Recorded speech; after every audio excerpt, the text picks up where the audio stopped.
And ముంబైలో shooting అయితే జరుగుతుంది వార్ 2 అండ్ అక్కడున్న టెక్నీషియన్స్ సైతము ఎన్టీఆర్ గారు యాక్టింగ్ చూసి అంటే ఒక అవ్వాకి అవుతున్నారంట. ఎలా అనిపిస్తుంది సార్ ఒక ఎన్టీఆర్ సన్నిహితుడు? మరి ఎన్టీఆర్ మామూలు పర్ఫార్మర్ కాదు కదా, టైగర్ అంతే. పర్ఫార్మెన్స్ లో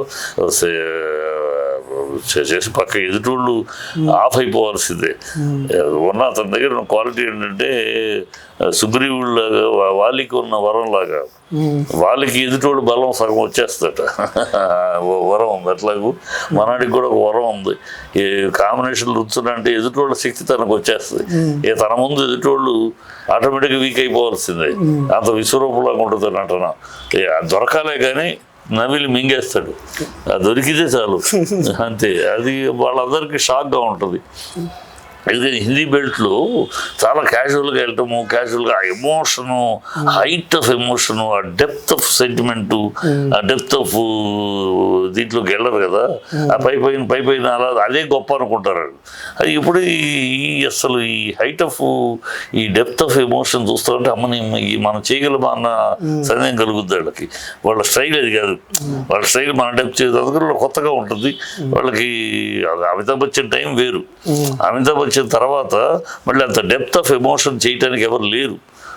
అంత లైట్గా వెళ్ళిపోయేవాళ్ళే. సో ఇప్పుడు మనడు ఆ డెప్త్ ఆఫ్ ఎమోషన్ చేస్తూ ఉంటే వాళ్ళకి కళ్ళు బయలు గమ్ముతాయి. అదంతా హ్యాట్స్ ఆఫ్ చేసుకుంటూ పోతున్నారు అంతే, సక్సెస్ అంతే. అండ్ రాఖీ టైంలో మీకు ఎలా అనిపించింది సార్? చాలా ఫ్రెండ్లీ ఏమో, చాలా మంచివాడు. చాలా ఎంత షార్ట్లో ఎంత పగడబందిగా పీక్లో ఉంటాడు. షార్ట్ అయిపోయి వచ్చాడంటే అంత ఫ్రీగా ఉంటాడు. ఎలా మాట్లాడే అంటే మీతో ఎలా మాట్లాడేవాడు? బాగా చాలా ప్రేమగా మాట్లాడేవాడు, గౌరవంగా మాట్లాడేవాడు. ఆ గౌరవం, విలువ అన్నీ ఉన్నాయి.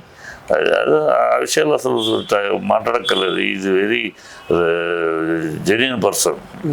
సో దేవరా సినిమా ఎంత మంచిగా ఉన్నా చాలా వరకు సినిమా మీద నెగిటివ్ ఫోర్స్ ఎక్కువ ఉంది సార్ బయట. అంటే సినిమా మంచి కలెక్షన్ వచ్చింది, బాగుంది, కానీ పార్ట్ 2 కూడా ఉంది. కానీ దాని ఎందుకు అంటే చాలా వరకు ఏం జరుగుతుందంటే ట్విట్టర్లో కానివ్వచ్చు, ఇన్స్టాగ్రామ్ ఎన్టీఆర్ ట్రోల్ ఎక్కువ చేస్తున్నారు సార్. ఎందుకంటే ఎన్టీఆర్ కోసం మనం ఏదో మాట్లాడుతుంటే అయిపోయింది. ఆ సినిమా రిలీజ్ అయిపోయింది, హిట్ కొట్టేసింది. ఇంకా ఎవడో ఏదో వాగేయడానికి మనం డబ్బా కొట్టుతున్నట్టు, మనం ఏదో జూనియర్ ఎన్టీఆర్ డబ్బా కొట్టడానికి పెట్టినట్టు ఉంటుంది మాట్లాడితే. అయిపోయింది సినిమా. ఏదో సన్నాసులు అన్నారు, రిలీజ్ అయింది, హిట్ అయిపోయింది. ఇంకా వాళ్ళ నోళ్ళు మూతపడ్డాయి. ఇంకా ఎవడో సన్నాసి వాగే దాని గురించి మనం డబ్బా కొట్టడం ఎందుకు, అనవసరం.